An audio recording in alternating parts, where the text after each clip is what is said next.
This is a character with 9 endurance charges. And this is a character generating 150 endurance charges per second. Hello, I am Surgeon General. In this video, I will be showcasing some new tech made possible in the Secrets of the Atlas expansion, which uses a new Trarthan skill gem in a self-damage loop to generate endurance charges faster than has ever been previously possible in Path of Exile. With minimum investment into the mechanic, requiring Ascendancy skill, a few passive tree nodes, and the helmet slot, one can generate an average of 40 endurance charges per second, and push beyond 150 per second with even more investment. While endurance charges are typically considered to be just a defensive layer, at this extreme rate of charge generation, they can be turned into build-enabling tool for skills like Discharge, Consecrated Path of Endurance, or Cast When Damage Taken Autobombers.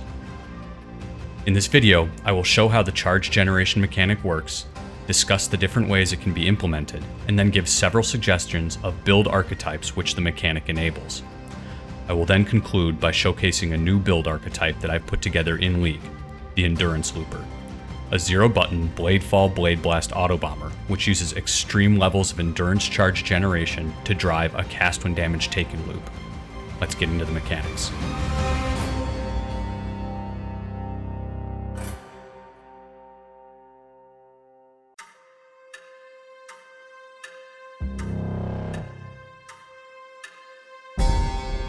The new endurance charge generation mechanic is built around sources of chance to gain an endurance charge when you are hit.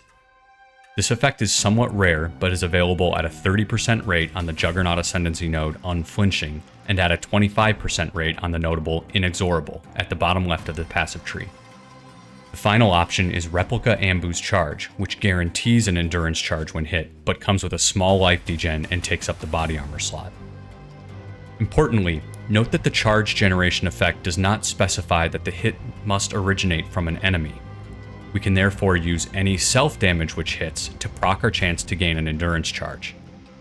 Scold's Bridle causes us to take a physical hit proportional to the cost of our skills whenever we spend mana.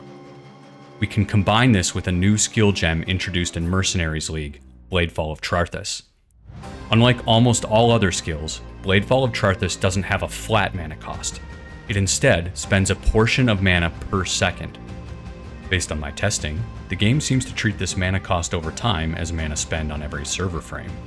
Since Scold's Bridle deals damage to us whenever we spend mana, we therefore take a small portion of self-damage on every server frame. That self-damage is taken as a series of small hits, one every 33 milliseconds, and each can proc our endurance charge when hit stat. On a character with only a 25% chance to gain a charge when hit from Inexorable alone, this already adds up to an average of 7 endurance charges per second. We can get a multiplier to our endurance charge generation rate by picking up sources of chance that if you would gain endurance charges, you instead gain up to maximum endurance charges. This stat is very rare, available only on the Juggernaut Ascendancy at a 25% chance, and on Precursor's Emblems at a 15% chance. It is equally powerful though, because it adds in a multiplier on our charge generation chance, which is proportional to our maximum endurance charges. This grants us a third avenue for scaling the charge generation effect. By stacking maximum endurance charges, you increase the total number of charges gained when successfully rolling against the chance to gain up to maximum. We therefore have 3 ways to scale our charge generation rate. We can increase our chance to gain a charge when hit, we can increase our chance to instead gain up to our maximum charges, and we can increase that maximum number of charges. The expected number of charges generated per second from this mechanic can be found using this equation. The algebraic term gives the expected number of charges gained per hit against you, and the prefactor comes from there being 30 server frames per second, converting the expected charges gained into a rate per second. As an example, consider a Juggernaut with Unflinching and Inexorable, who has also picked up all the passive tree nodes for additional maximum charges. This gives the character a 55% chance to gain a charge when hit, and a 25% chance to gain up to their 7 maximum charges. Plugging in, we get about 41 charges generated per second. This character will refill all of their endurance charges every 8th server frame. So that begs the question, why do we care? What can we do with this?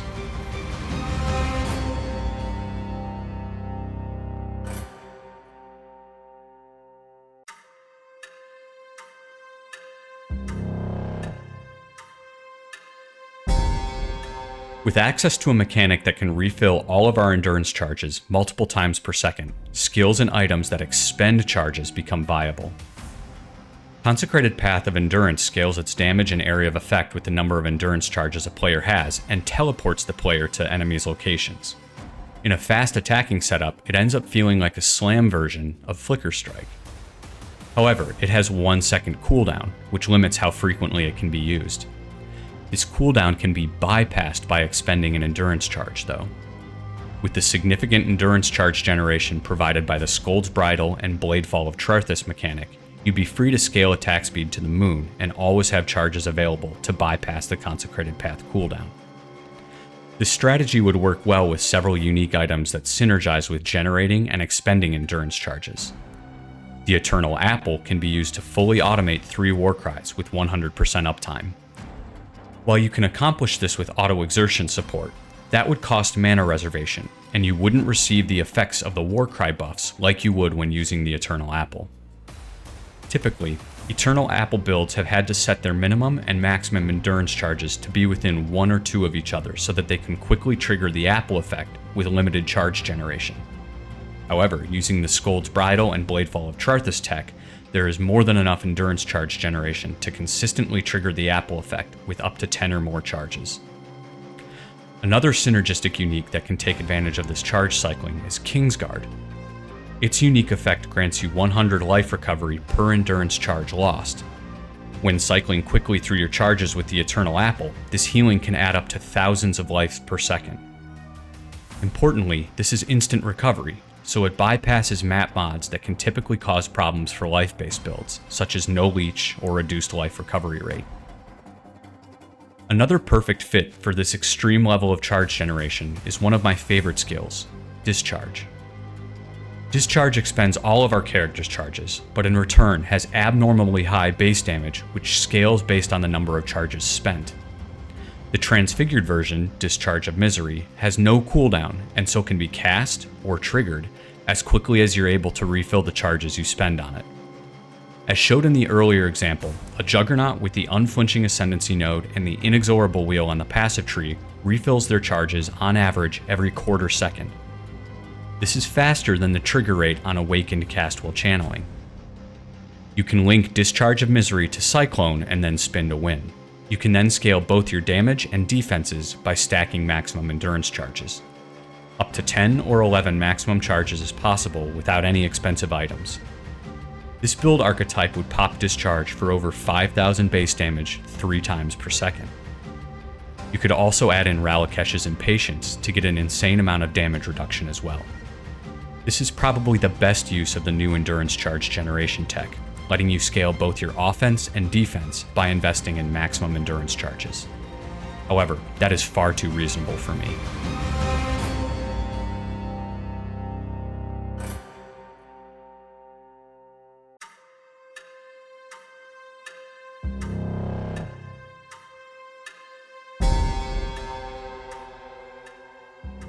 We can turn this into a mana-stacking, Juggernaut Endurance Loop Autobomber.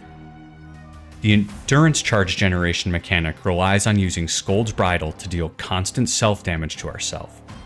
By scaling the self-damage up, we can use it to drive a 0-button, cast when damage taken loop, fully automating any spells we wish. To trigger skills quickly, we need to increase the self-damage that we take. Since the Scold's Bridle self-damage depends on the amount of mana that we spend on skills, we can increase our trigger rate and therefore damage by increasing the mana spend on Bladefall of Trarthus. We'll first link Bladefall to 3 support gems with high mana cost multipliers, bringing the 5% base mana cost up to 19% of our maximum mana. Since the mana cost is a percentage of our maximum mana pool, the self-damage we take can be further scaled by increasing that maximum mana. We can get a large amount of flat mana by using a Light of Meaning jewel near the Scion start, adding 5 mana to all nearby skills, and then picking up a large amount of those nodes with an Unnatural Instinct jewel. We scale that flat mana up with percentage increases, first by pathing north of the Witch, and then by converting several life nodes at the bottom left of the tree with a Healthy Mind jewel.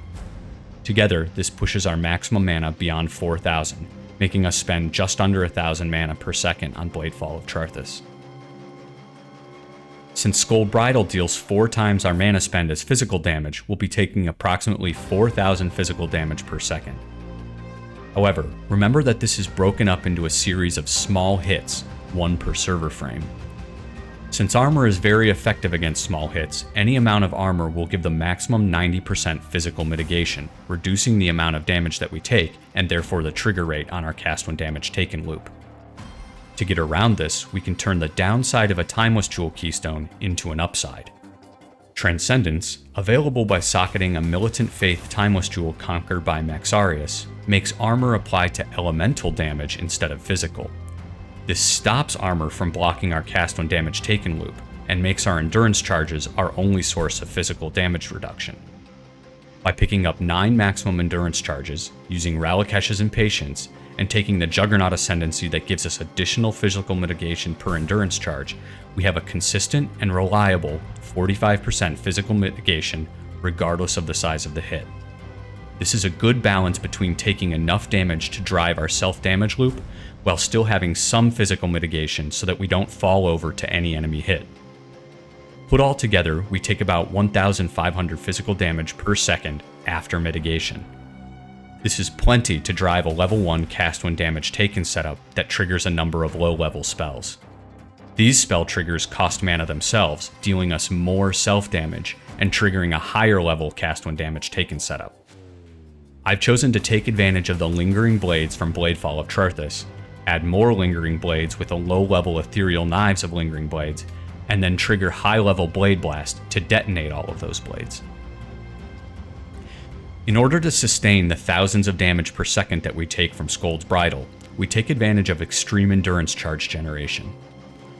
With the Juggernaut Ascendancy, inexorable on the skill tree, and a Precursor's Emblem mod in both ring slots, we have a 55% chance to generate an endurance charge when we're hit, and a 55% chance to gain up to our maximum endurance charges when we gain 1. By using the Eternal Apple Shield, we'll automatically expend all of our endurance charges when they reach full. Expending those charges procs the unique effect of our Kingsguard body armor, healing us for 100 health per endurance charges. With 9 maximum endurance charges, we automatically heal for 900 each time we refill our endurance charges. With the charge generation mechanic from Scold's Bridle and Bladefall of Trarthus, we fill our charges on average every 4th server frame, healing us for over 7,000 health per second. This is enough to sustain our self-damage loop, plus Righteous Fire, with only 60 fire resistance. We also need to be able to sustain the extreme mana cost of Bladefall of Trarthus. If we run out of mana, Bladefall will fall off, stopping the self-damage loop. It's impractical to try to regenerate this much mana, but we can harness our self-damage loop to recoup the mana instead. We aim to always recoup more mana than we spend on any given skill. Our self-damage times our recoup rate needs to be more than the mana that we spend. We can calculate the required recoup rate as follows. Our self-damage taken is 4 times the mana cost, because of Scold's Bridle, multiplied by 1 minus our physical damage reduction, which is 45% because of our endurance charges. Solving, this tells us that as long as our mana recoup rate is above 46%, we will self-sustain the mana costs of our self-damage loop. We can get 10 mana recoup in the Battle Rouse passive wheel near the Scion start, plus another 10 from the Mana Mastery there. We then use a Clarity Watcher's Eye for another 15 to 20% mana recoup. We then socket a copy of Transcendent Mind at the top of the passive tree. This threshold jewel grants us mana recovery rate based on the intelligence in surrounding passives. Mana recovery rate acts as a multiplier to all mana generation that occurs over time, including recoup. With 30 recovery rate from the Transcendent Jewel, this brings our effective recoup rate over 50%, easily past our target and completely self-sustaining our mana costs. Combining these self-damage mechanics has led to a 0-button Autobomber build. I've been able to clear Tier 17 maps and the Pinnacle bosses with it. It does struggle with T17 bosses though. I wouldn't seriously suggest it to anyone. It's weak for the investment required, but it's still fun to tinker with. There's a lot of optimization required to get the self-damage loop working, and it's very rewarding when you do. You can use whatever skills you want, but I suggest looking into ways to get flat damage without relying on gem levels, so that your low level cast when damage taken loops will deal more than negligible damage. I've chosen to use Spellblade support, which adds flat damage to linked spells based on the attack damage of our main hand weapon, while wielding a Sentia Sanguis with a high flat lightning damage roll. Archmage is a tempting option since you're stacking maximum mana, however, I don't suggest it. While the recovery loop from Kingsguard can sustain the extreme damage that you take from Scold's Bridle plus Archmage, it chunks you to low life every time the Archmage setup triggers. If you end up taking a hit from an enemy at the same time, you're quite likely to die. I hope that this video has given you some ideas of tech that you can work into your own builds. If you enjoyed the video, or are interested in more content of this type, or in-depth build guides with an emphasis on mechanics, please subscribe to the channel. Thank you for your support.